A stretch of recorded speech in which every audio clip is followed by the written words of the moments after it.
యేసు నామములో శుభాలు తెలియజేస్తూ నా స్వరం యేసు కోసమే అనే దివ్యవాక్కు కార్యక్రమానికి మిమ్మల్ని ప్రేమతో మరొక్కమారు ఆహ్వానిస్తూ ఉన్నాము. మన కనతలి అయిన కథోలిక శ్రీ సభ జనవరి 1వ తారీఖు అనగా 2026 ఏమని ప్రకటిస్తుందంటే, మరియా దివ్య మాతృత్వ మహోత్సవాన్ని మహాఘనముగా కొనియాడుతుంది. వందల సంవత్సరాల నుండి మరియా అనగా అర్థం ఏంటంటే ఏలినరాలు అని అర్థము, యజమానురాలు అని అర్థము, గౌరవ పాత్రురాలు అని అర్థము.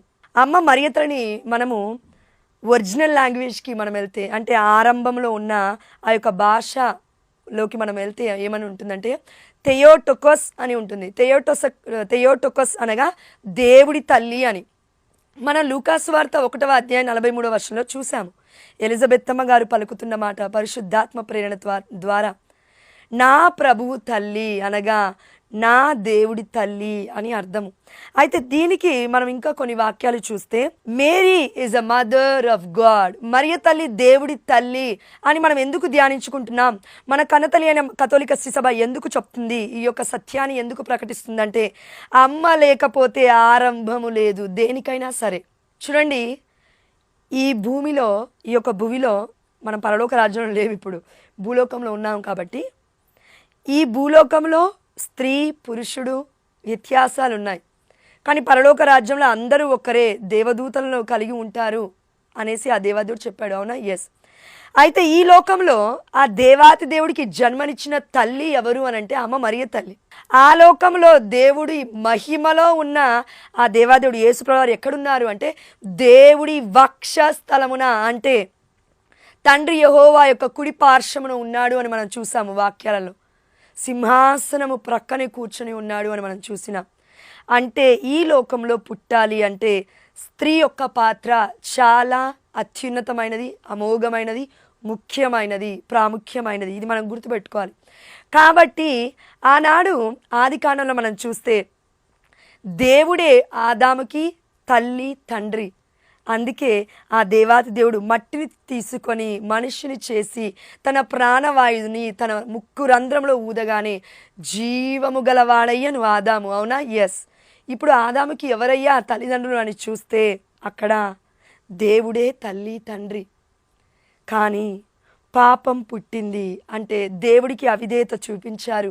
అదే సమయంలో పాపానికి ధీటుగా, పాపానికి ఆపోజిట్గా, వ్యతిరేకముగా పరిశుద్ధతను ఆ దేవాతి దేవుడు ఆది కాండంలోనే పరిచయం చేశాడు ఆ తల్లిని. ఎక్కడ అంటే మొదటి ఏవ పాపం చేసింది, భర్తని మభ్యపెట్టింది, భర్తకి కూడా పండునిచ్చింది, అంటే దేవుడికి అవిధేయత చేసేలా చేసింది. అదే సమయంలో ఆది కాండం 2వ అధ్యాయంలో ఇది జరిగింది. కానీ ఆది కాండం 3వ అధ్యాయం 15వ వచనంలో ఇదిగో స్త్రీ సంతతి సాతాను సంతతిని చితక త్రొక్కుతుంది అని అక్కడ వాక్యం ఉంది. అంటే స్త్రీ అనగా మరియ తల్లి. ఈ స్త్రీ ఎవరైతే ఆదాముకి దేవాతి దేవుడు ఇచ్చాడో సపోర్టుగా ఉండాలి, సహకారిగా ఉండాలని, ఆ స్త్రీ పాపం చేసేసింది. మొట్టమొదటి ఏవా, ఈ ప్రపంచాన్ని మొత్తానికి కూడా తల్లి మొదటి ఏవా. కానీ తన పాపము ద్వారా యోగ్యతను కోల్పోయింది. కానీ మన అమ్మ, మన మరియ తల్లి తన పరిశుద్ధత ద్వారా ప్రవచనాలు నెరవేరాయి పరిశుద్ధమైన గ్రంథంలో. ఎక్కడి నుంచి అని చూస్తే భూమి పుట్టక ముందే యెహోవా తండ్రికి ప్రణాళిక ఉంది. అందుకే వాక్యం మనకి సెలవిస్తుంది. ఇర్మియా గ్రంథము 1వ అధ్యాయం 5వ వచనంలో మనం చూసాము. ఇర్మియా ప్రవక్త అంటూ ఉన్నాడు, మాతృ గర్భమున నేను పుట్టక మునుపే నీవు నన్ను ఎన్నుకొంటివి, నన్ను పవిత్రపరిచితివి. ఒక వ్యక్తి పుట్టలేదు, పవిత్రపరచడం ఎలా సాధ్యమవుతుంది? దేవుడికి సాధ్యమే. దేవుడి మహిమలో మనం ఉన్నాం. ప్రతి బిడ్డ కూడా దేవుడి ప్రణాళికలో ఉన్నావి. ఎందుకంటే మనం పుట్టక ముందే మనం బ్రతుకు దినములన్నీ ఆల్రెడీ దేవుడు లెక్కించి ఉన్నాడు. అయితే మరి మన బ్రతుకులే అంతో కొంత ఉన్నాయి. గడ్డిపోచం అంటే ఈ పాపపు జీవితం, ఇది ఎప్పుడు చచ్చిపోతామో మనకే తెలీదు. మన పాపాల వల్ల పాపం అంటకుండా పరిశుద్ధత కోసమే పుట్టింది, పరిశుద్ధిని కనడానికే పుట్టింది, పరిశుద్ధిని తన గర్భములో మోయడానికే పుట్టింది. మరి ఈ తల్లి యొక్క ఔన్నత్యం మనకి ఎలా అండి అర్థమయ్యేది? అందుకే పాపం పుట్టగానే ఆ పాపాన్ని తొక్కివేయడానికి ఆ అమ్మ మరియ తల్లి పుట్టింది ఈ లోకంలో. చూడండి, మనం కరెక్ట్గా ఆలోచిస్తే ఆది కాండం 1వ అధ్యాయము 26వ వచనంలో మమ్ము పోలి ఇప్పుడు మానవుని చేస్తాము అంటే యావే ప్రభు ఈ మాట అంటూ ఉన్నాడు. మమ్ము అనగా ముగ్గురున్నారు అక్కడ. తండ్రి అంటే యెహోవా తండ్రి, పరిశుద్ధాత్మ దేవుడు, యేసుప్రభువారు. మమ్ము అనగా ముగ్గురు, తండ్రి, కుమార, పరిశుద్ధాత్మ. పేరుకే ముగ్గురు, అయితే ఒక్కరే దేవుడు అని మన కనతలేని కథోలిక సభ చెప్తుంది. అంటే ఆది పుట్టక ముందు నుండే దేవుడున్నాడు. సృష్టికర్త సృష్టి పుట్టక ముందు ఉంటాడు, సృష్టి పుట్టిన తర్వాత ఉండడు. ఏదో ఈ ప్రపంచం మొత్తం దాంతో అదే క్రియేట్ అవ్వలేదు. కళ్ళు తెరవాలి మనం. దేవుడు సృష్టించాడు. అంతెందుకండి, మన ఇంటిలో మనం ఎన్నెన్నో పనులు చేస్తూ ఉంటాము. రోబోని, ఒక యంత్రాన్ని నువ్వు సృష్టించగలవా? సృష్టించలేవు. కేవలం దాన్ని సృష్టించాలంటే శాస్త్రవేత్తలు ఎన్నో సంవత్సరాలంట, ఎన్నో వందల సంవత్సరాలంట, ఎన్నో పరీక్షలు చేసి చేసి చేసి ఒక బొమ్మను తయారు చేయడానికే సరిపోవట్లేదు శక్తి వాళ్ళకి. దేవుడు సర్వాంతర్యామి, సర్వ సృష్టికర్త, సమస్తానికి దేవుడే గొప్పవాడై ఉన్నాడు, యోగ్యుడై ఉన్నాడు ఆరాధనకి. ఆ దేవాతి దేవుని తెలుసుకోవడానికి ప్రయత్నం చేయకు, పిచ్చోళం అయిపోతాం మనం. దేవుడి జ్ఞానం ఎక్కడా, మన జ్ఞానం ఎక్కడా? అందుకే ఆ దేవాదేవుడు మరియతను ఎప్పుడు సృష్టించుకున్నాడు అంటే తన ఆలోచనలో పుట్టించుకున్నాడు ఆల్రెడీ. నా బిడ్డకి జన్మనివ్వాలి, నా అద్వితీయ కుమారుడికి జన్మనివ్వాలి, రక్తం పంచివ్వాలి, శరీరం పంచివ్వాలి, దేహము పుట్టాలి ఆ తల్లి నుండి. అంటే తన దేహం ఇంకెంత పరిశుద్ధంగా ఉండాలి. దేవుడు అపవిత్రత నుండి రాడండి, మనల్నందరినీ కూడా తన రక్తముతో విమోచించాడంటే, తన రక్తముతో మనకి పాప ప్రక్షాళన గావించాడంటే ఆ రక్తములో పరిశుద్ధత ఉండాలి. ఈ రక్తము ఒక స్త్రీ నుంచి వచ్చింది, ఈ రక్తము అమ్మ మరియ తల్లి దగ్గర నుంచి వచ్చింది. అందుకే అమ్మ లేకపోతే ఆరంభము లేదు. నువ్వు తల్లి యొక్క గర్భము నుండే వచ్చావు, అది మర్చిపోవద్దు, ఎంత పెద్ద వ్యక్తివైనా కాబట్టి అమ్మని మర్చిపోవద్దు, ఎవరిని మర్చిపోయినా. తల్లిని మర్చిపోదు, ఎవరిని మర్చిపోయినా. అందుకే మన కన్నతల్లి అయిన కథోలిక శ్రీసభ తల్లిని దేనితో పోలుస్తున్నారంటే, కన్నతల్లి అయిన కథోలిక శ్రీసభ మనందరికీ తల్లి లాంటిది, తల్లి ఒడి. అందుకే మరియతని దివ్య మాతృత్వ మహోత్సవం రోజునే కాదు, ప్రతిరోజు మనం అందరం స్మరించుకోవాలని యోహాను గారికి ఆ దేవాదేవుడు ఇచ్చేశాడు తన తల్లిని. ఇదిగో స్వీకరించు. శిష్యుడు ఆ సమయం నుండి తన తల్లిని తన సొంత ఇంటికి తీసుకువెళ్ళను, అద్దె ఇంటికి తీసుకెళ్ళలేదు. మరియ తల్లికి జోజప్ప గారికి సత్రములో చోటు ఇవ్వలేదు పరిశుద్ధమైన బాలయేసుని ప్రసవించడానికి. నీవును నేను కూడా ఆ దేవాది దేవుడికి చోటు ఇవ్వాలంటే దేవుడు గౌరవించిన బిడ్డలకి కూడా మనం గౌరవం ఇవ్వగలగాలి. అందులో అతి ముఖ్యమైన పాత్ర అమ్మ మరియ తల్లి దేవుడి ప్రణాళికలో. దాని తర్వాత ప్రోటో ధూలియా మన జోజప్ప గారు, హైపర్ ధూలియా అమ్మ మరియ తల్లి. లాటిన్ భాష ఇది. లాట్రియా అనగా ఆరాధికుడు దేవుడు మాత్రమే. ఇది మిగతా మన యొక్క ధూలియా అనే యొక్క కేటగిరీలో ఎవరెవరు వస్తారంటే మన పునీతులు, దేవదూతలు వస్తారు. గౌరవం అనేది ఒక హైరార్కీ ఉంది. చూడండి, నాన్న దగ్గరికి వెళ్ళి ఒకలాగా మాట్లాడతాం, మనం అమ్మ దగ్గరికి వెళ్ళి ఒకలాగా మాట్లాడతాం. అమ్మ దగ్గర అయితే చాలా చనువు చూపిస్తాము, అంత మాత్రాన డాడీని మనం అసహించుకున్నట్లు కాదు. డాడీ లేకుండా పుట్టామని కాదండి దానికి అర్థము. నాన్నకిచ్చే స్థానం నాన్నకిస్తాము, అమ్మకిచ్చే స్థానం అమ్మకిస్తాము. అది బంధము, రక్త సంబంధంలో ఒక పాత్రలు వాళ్ళు. అదేవిధంగా దేవుడి ప్రణాళిక ఇది ప్రపంచానికి సంబంధించింది, ఇది లోకాలకి సంబంధించింది. త్రికాల స్థితుడు పరిశుద్ధుడు, పరిశుద్ధుడు నేనే పరిశుద్ధుని అని ఆ దేవాదేవుడు చెప్తున్న మాట. త్రికాల స్థితుణ్ణి, ఆది అంతమునై ఉన్నవాడిని, ఆల్ఫా ఒమేగాని, మొదటివాడను కడపటివాడను. అయితే నన్ను కన్న తల్లి యొక్క గొప్పతనం నీకు తెలియాలంటే దేవుడి యొక్క గొప్పతనం మనకు తెలియాలి. ఎందుకంటే దేవుడి గొప్పతనం చాలామందికి తెలియట్లేదు ఈ రోజులలో. ఓ మనిషి, ఓ మానవా, మానవత్వం చచ్చిపోతుంది ఈ లోకంలో. ఆ దేవాతి దేవుడి యొక్క గొప్పతనం అర్థం కావట్లేదు ఈ లోకంలో. దేవుడు ఒక క్షణం నిన్ను నన్ను మర్చిపోతే మటుమాయం అయిపోతాయి మన బ్రతుకులు. ఎంత క్షణకాలం పాటు ఎంతమంది అండి యాక్సిడెంట్లో చచ్చిపోతున్నారు. ఎక్కడండి వారి యొక్క బ్రతుకులు బూడిదైపోతున్నాయి. బ్రతికి ఉన్నట్లే ఏరోప్లేన్లలో వెళ్తూ ఉన్నారు, విమానాలలో వెళ్తున్నారు, లక్షల డబ్బులు పెట్టొచ్చు ఆ యొక్క టికెట్లకి, కానీ క్షణం పాటు చచ్చిపోతున్నారు వాళ్ళు. నువ్వెన్ని డబ్బులు పెడితే ఏంటి, ప్రాణం దేవుడి చేతిలో ఉంది. కాబట్టి నా ఊపిరి దేవుడి చేతిలో ఉంది ప్రేమైన బిడ్డ. ఆదాము ఊపిరి దేవుడి చేతిలో ఉంది. అయితే యేసయ్యకి ఊపిరిని జన్మనిచ్చింది ఆ తల్లి గర్భము నుండే. ఇది మనం మర్చిపోతున్నాం. ఇదే మనలో ఉన్న బాధ. దేవుడు బాధపడుతుంది ఇందుకే.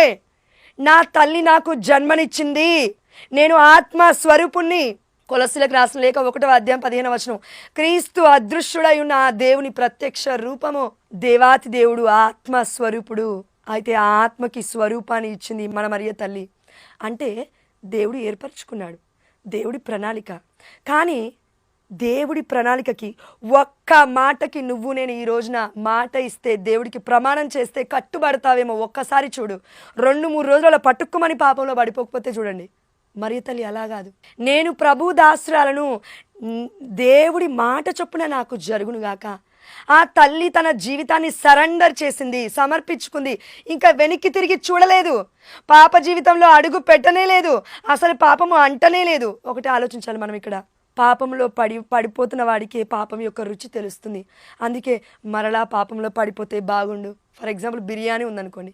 బిర్యానీ ఒకసారి తిన్న వాళ్ళకి అరే మళ్ళీ ఒకసారి తింటే బాగుండే మొన్న తిన్నాను కదా బిర్యానీ క్రిస్మస్ రోజున, ఈ న్యూ ఇయర్ కూడా బిర్యానీ తింటే బాగుండు. ప్లానింగ్స్, సిద్ధపాటు. మరియ తల్లికి పాపం అంటలేదు. దేవుడు అలా చేసుకోలేదు. ఆ తల్లిని పరిశుద్ధతలోనే నిర్మించుకున్నాడు. కాబట్టి ఆ తల్లి పరిశుద్ధతనే రుచి చూస్తూ పెరిగింది, రుచి చేస్తూ పెరిగింది. అంతేగాని పాపంలో రుచి చూడలేదు ఆ తల్లి.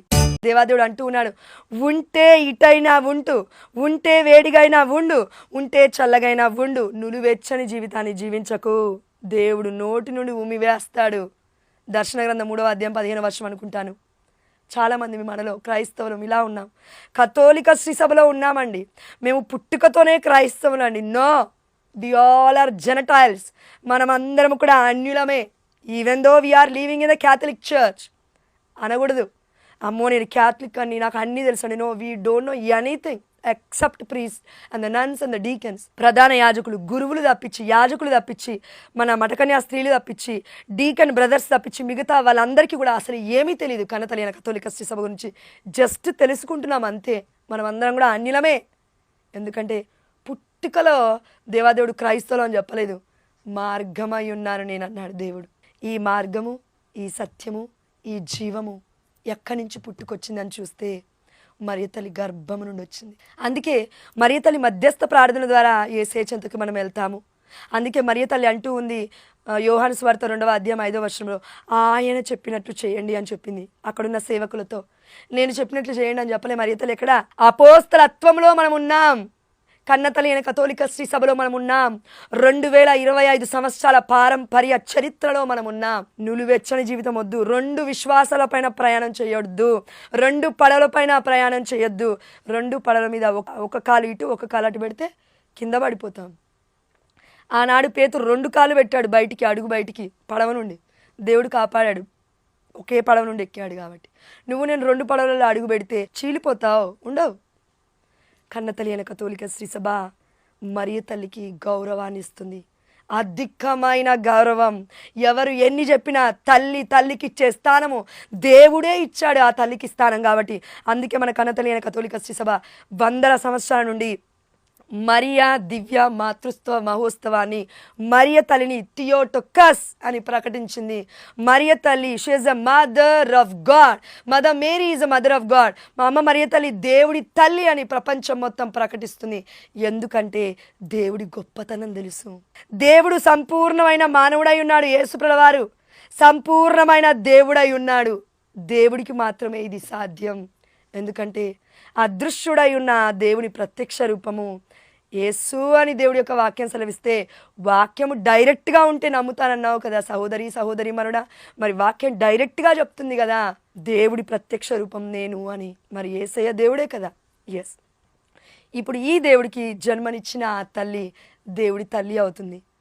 కొంతమంది అడుగుతారండి, డినామినేషన్స్లో ఉన్న వాళ్ళు ఫోన్స్ చేసినప్పుడు, మరియ తల్లిని దేవుడి తల్లి అని ఎలా అంటున్నారు అంటే, ఒక ప్రశ్న అడగాలి మనం అందరం. ఇలానే పరిశుద్ధాత్మ దేవుడు నాకు ప్రేరేపించాడు. ఇది నా సొంత ఆలోచన కాదు, సొంత జ్ఞానం అసలే కాదు. పరిశుద్ధాత్మ దేవుడు లేకపోతే ఒక్క మాట కూడా మన నోటి నుండి రాదు. కాబట్టి దేవుడికి మహిమ చెల్లిస్తూ మరియ తల్లిని దేవుడి తల్లి అని అంటున్నారు. యేసుప్రభువారు దేవుడై ఉన్నాడు, మానవుడై ఉన్నాడు. యేసుప్రభువారు మరణించాడు, మనందరి కొరకు రక్తాన్ని పంచిచ్చాడు. అయితే దేవుడు మరి ఈ మానవుని కన్నా అమ్మ మరియ తల్లిని ఎలా అంటున్నారు మీరు? మరియ తల్లి దేవుడి తల్లి అని అడిగారు. ఒకటి, పరిశుద్ధమైన దేవుడు పుట్టక ముందే దేవుడికి ప్రణాళిక ఉంది. ఈ పరిశుద్ధమైన బాలే యేసు అమ్మ మరియ తల్లి గర్భం నుండి పుట్టాడా? ఎస్.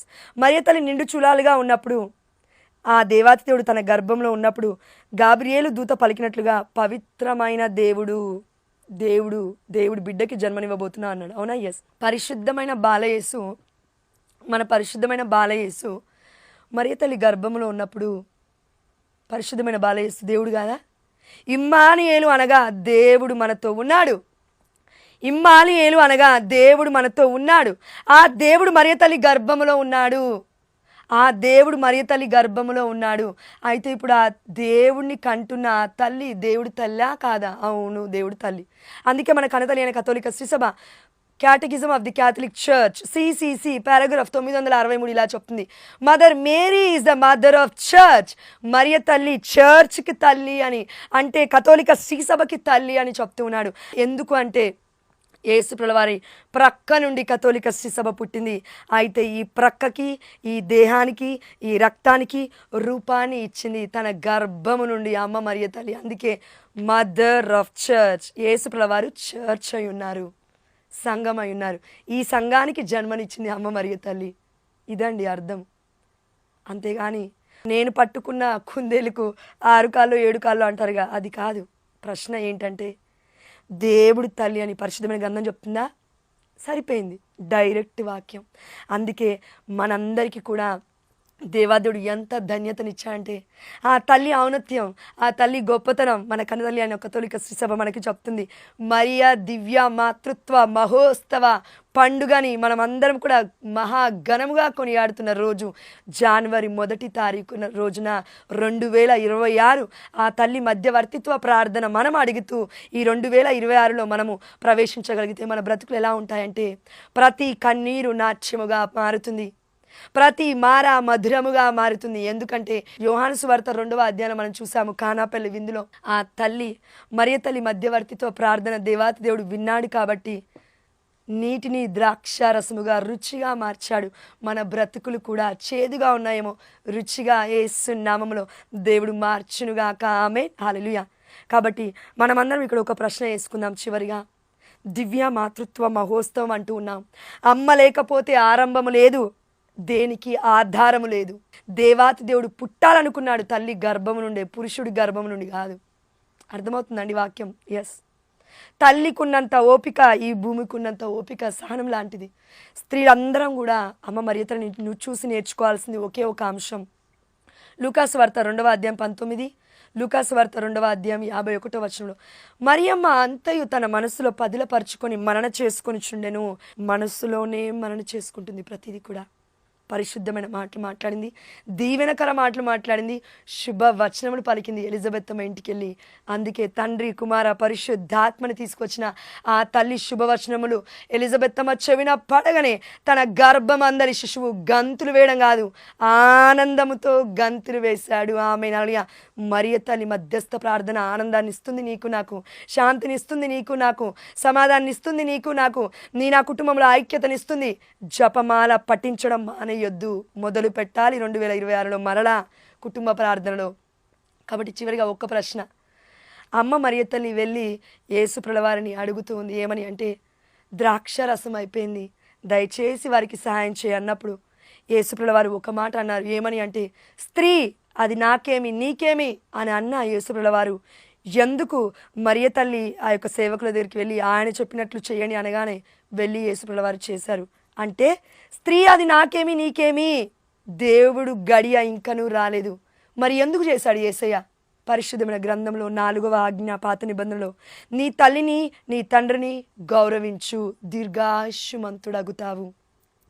కనబడని దేవుడి గురించి యేసుప్రభుల వారు చూడట్లేరు. ఆ సమయంలో కనబడుతున్న నా తల్లే దైవము. కాబట్టి దేవుడిచ్చిన 4వ ఆజ్ఞ అమ్మ మరియ తల్లికి విధేయత చూపించడం. ఇది 33.5 ఏండ్లున్న యేసుప్రభుల వారే మరియ తల్లికి గౌరవం చూపించి తన యొక్క అధికారానికి లోబడితే, తల్లి యొక్క టీచింగ్స్కి లోబడితే, నువ్వు నేనెందుకు మరియ తల్లి దగ్గరికి వచ్చి పిచ్చి పిచ్చి వేషాలు వేస్తున్నాం, ఆ తల్లిని పక్కకు పెట్టేస్తున్నాం? నో, దట్స్ రాంగ్, తప్పది. అమ్మ మరియ తల్లికి అగౌరవం చూపిస్తున్నామంటే దేవుణ్ణే మనం పక్కకు పెట్టేశామని అర్థం. ఎందుకంటే పరిశుద్ధమైన గ్రంథంలో మరియ తల్లిని దేవుడే ఘనముగా హెచ్చిస్తూ ఉన్నాడు, మహిమపరుస్తున్నాడు. దేవాదేవుడి యొక్క వాక్యం సెలవిస్తుందండి చివరిగా, ఎవరైతే నన్ను మహిమపరుస్తారో నేను వారిని మహిమపరుస్తాను, ఎవరైతే నన్ను గౌరవిస్తారో నేను వారిని గౌరవిస్తాను అని.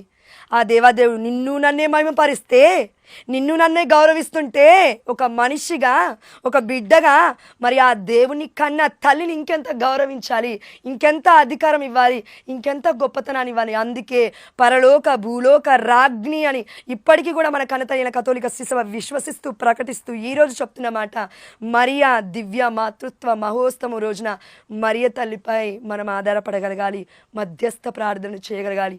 అప్పుడే దేవాతి దేవుడి సన్నిధి నుండి మనకి అతి త్వరగా దేవుడి యొక్క సహాయం అందుతుంది. ఆమెన్, హల్లెలూయా. ఈ వాక్య ధ్యానాంశాన్ని బట్టి ఆ దేవాతి దేవుడికి మహిమ చెల్లిస్తూ దివ్య మాతృత్వ మహోత్సవ పండుగ రోజున అమ్మ మరియ తల్లి మధ్యస్థ ప్రార్థన మనతోనూ మన కుటుంబములతోనూ ఉండునుగాక. దేవా, ఇంత గొప్ప తల్లిని మా అందరికీ తల్లిగా ఇచ్చినందులకు నీ ప్రియమైన శిష్యుడైన యోహాను గారికే కాదు తండ్రి, మేమందరం కూడా నీ ప్రియమైన శిష్యులుగా జీవించాలి అంటే నీ తల్లిని మా సొంత తల్లిగా స్వీకరించి ఈ రోజు నుంచి బ్రతికే కృపను మా అందరికీ దాయిచ్చమని జపమాలను ధ్యానించడమే దీనికి క్రియారూపకములో మేము మిమ్మల్ని మహిమపరిచినట్లుగా స్వీకరిస్తూ మేము అడిగినవన్నీ మా నాథుడైన యేసుక్రీస్తు అతి పరిశుద్ధమైన నామములో, ఉన్నతమైన నామములో, ఘనమైన నామములో మీ అమ్మ మరియ తల్లి మధ్యవర్తిత్వ ప్రార్థన ద్వారా మేము అడిగినవన్నీ పొందుకున్నామని విశ్వసిస్తున్నాము మా ప్రియ పరలోకపు తండ్రి. ఆమేన్, హల్లెలూయా. పితా పుత్ర పవిత్రాత్మ నామమున ఆమేన్.